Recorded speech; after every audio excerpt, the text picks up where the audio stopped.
دیکھیے چالو عورت با جماعت نماز پڑھ سکتی ہے؟ ہاں عورت با جماعت نماز پڑھ سکتی ہے؟ ہاں، عورت اصل میں سب سے پہلی بات تو یہ کہ ہم جب کوئی کام کرتے ہیں تو کوشش کرتے ہیں نا کہ زیادہ ثواب ملے. کیا خیال ہے؟ تو حدیث شریف یہ ہے کہ خاتون کا اپنے گھر میں صحن میں نماز پڑھنے سے بہتر ہے کہ کمرے میں پڑھے. کمرے میں نماز پڑھنے بہتر ہے کہ اندر کسی کوٹری میں پڑھے. تو جب خواتین کا گھر میں نماز پڑھنے کا زیادہ ثواب ہے تو جماعت کے ساتھ نماز کیوں پڑھ رہی؟ یہ الگ بات ہے کہ کوئی خاتون نماز جماعت کے ساتھ پڑھ لے تو اس کی نماز ہو جائے، مگر اس میں بھی کچھ قواعد اور ضوابط.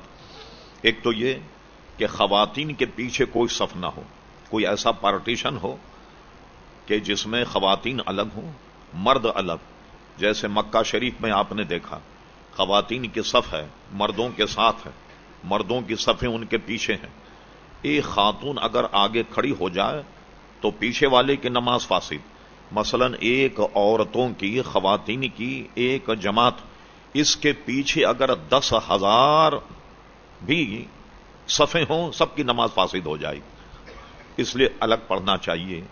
یہاں تک کہ وہ تعجب تو بہت ہوگا، حج میں بھی جب خواتین جائیں تو حرم شریف میں نماز پڑھنے سے بہتر ہے کہ اپنے گھر میں نماز پڑھیں. مسجد نبوی میں نماز پڑھنے سے بہتر ہے کہ اپنے گھر میں نماز پڑھیں. اب یہ بات سمجھ میں نہیں آئے گی، نہ لوگوں سے ہضم ہوگی. کہیں کہ مولانا آپ نے تو خواتین کو روک دیا کہ مسجد نبوی میں نماز نہیں پڑھیں اور بیت اللہ شریف میں نماز نہیں پڑھیں.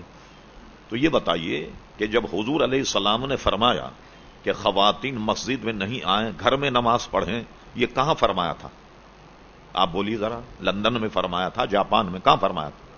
پھر وہیں فرمایا نا، مدینہ شریف میں فرمایا، یہ مکہ شریف میں فرمایا.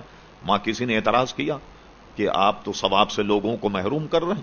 تو اس میں یہ پریشانیاں، وہ اگر جماعت میں آ جائے کہیں مردوں میں کھڑی ہو جائے تو ادھر مرد کی نماز بھی فاسد، ادھر کے مرد کی نماز فاسد. اگر کوئی ان کی صف بن جائے پیچھے اگر 10,000 صفیں بھی بن جائیں تب بھی ان کی نماز فاسد ہوگی. اب آئیے، ہوا یہ کہ دور صحابہ کا حضور علیہ السلام کے خواتین آتی تھی مسجد میں. اسلام نیا نیا آیا، ان کو واضح و تقریر کی ضرورت تھی، وہ آتی. اور اسی لیے حضور علیہ الصلوۃ والسلام ان کی رعایت بھی فرمایا کرتے. مثلا فرما میری طبیعت چاہتی ہے کہ فجر کی نماز میں کہ زیادہ قرات کروں، لمبی قرات کروں، کیونکہ مدینہ شریف ایک بستی تھی، بچوں کے رونے کی آواز حضور محراب میں سن لیا کرتے تھے مسجد نبوی میں. تو آپ کو اس معاملے میں تکلیف ہوتی تو آپ رکعت ذرا مختصر کر دیا کر دے تاکہ خواتین جو ہیں وہ جا کر کے اپنے بچوں کو سنبھالیں ابتدان. اچھا، حضرت صدیق اکبر کے دور میں بھی تقریباً جاری رہا، اس لیے کہ خواتین کو ضرورت تھی تبلیغ.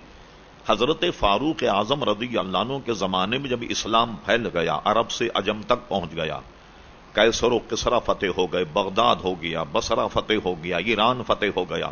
اب اسلام جب عام ہو گیا تو حضرت فاروق اعظم نے سرکاری آرڈر جاری کیا باضابطہ کہ اب خواتین مسجد میں نہیں آئیں گی.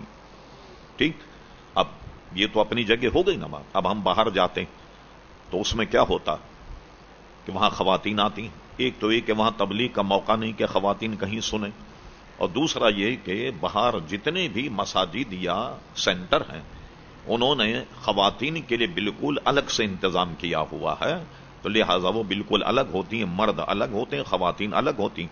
ہم بھی اس لیے صرف نظر کرتے ہیں کہ چلو خواتین آ کر کچھ اپنے مذہب اور مسلک کو سمجھ لیں. گھر میں اگر بیٹھیں گی تو ان کو یہ بھی نصیب نہیں ہوگا. تو اس وجہ سے ذرا سا چپ سادھ لیتے ہیں کہ جس میں مسلمانوں کے لیے بھلا ہی. مگر مسئلہ یہ ہے کہ اس لیے خواتین مسجد میں نہیں آ سکتی اور ان کو منع کر دیا گیا حضرت فاروق اعظم رضی اللہ عنہ کے زمانے میں.